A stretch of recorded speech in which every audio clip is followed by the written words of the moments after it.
This is some footage from the Blackmagic Ursa Cine 17K. It's going to run a little slow because my system's not quite up to date, and I'm going to do a grade from scratch using DaVinci Resolve's film print emulation. It's more of a kind of follow along video rather than a tutorial as such. I'm not going to be using Cineon log, I'm not going to be using a CSD, which is a color space transform.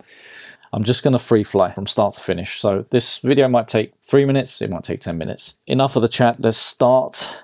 I'm going to create a few nodes. So this one is going to be the 2383 film print emulation. This one is, I call it DST, which for me is desaturate as an acronym. BLKs, blacks, shadows, however you want to call it. Right, I'm going to start off with a film print emulation. Then I'm going to work organically. Whichever way it comes, that's the way I'm going to work. So there's no kind of set rules or anything like that.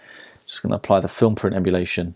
Go down to the film looks folder. And for this one, let's go for the D60 version. These are basically color temperatures. That's the warmest, that's the coolest out of the three.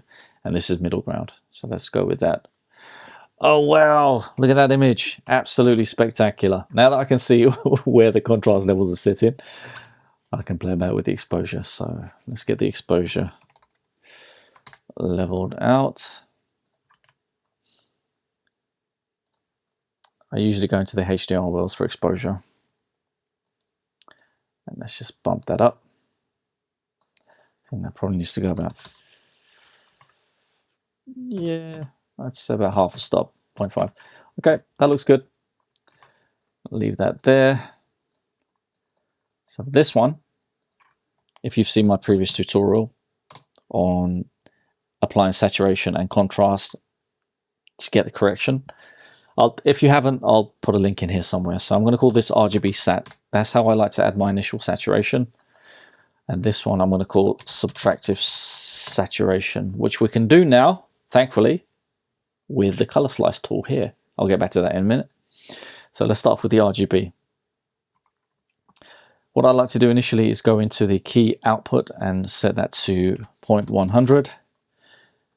Then go into the RGB mixer and maximize the red, which is 5, the green at 5,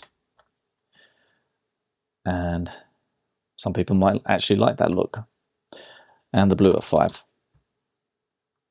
Okay, and that's with the contrast added. That's with the saturation added. So that's before, after, before and after. Now let's add some subtractive saturation. Again, thank you, color slice tool. We don't have to mess about with using HSLs, HSVs, any external sources, third-party plugins. We'll just raise that. I'll say 1.25. Get those. They get that saturation really popping. That's without the color slice. That's with. That's without. That's with. I like that. It adds a kind of. It's almost like a layer of density to the colors. So we're not going to leave it like that. We're going to now go into our blacks and clean this area up a bit. And I like to normally do that with, if I can remember, the luma versus saturation. So I will park, that's where the skin tones will be. Okay. So let me park it at 0.35. And I can work from there. I'll reduce that by 10%. Okay, let's reduce the shadows a bit more, probably by about 20%.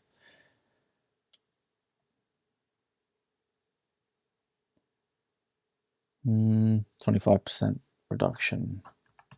Okay, and do the same with the highlights. Oh, 0.75.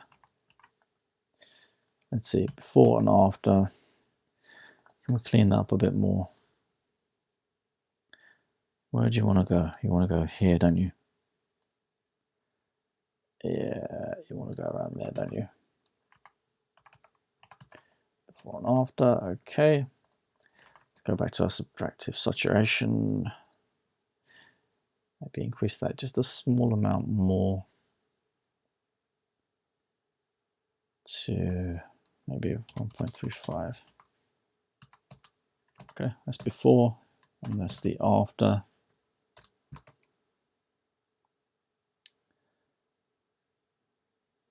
That to me looks quite nice, actually. What we can do, we can add some yellow into there as well. Let's see what the yellow is going to look like, actually. Put some yellow into the highlights. Normally the way I like to do this is go into the curves, custom, select the blue, and just pull that down ever so slightly. It's subtle, but it adds a bit of yellow into the highlights.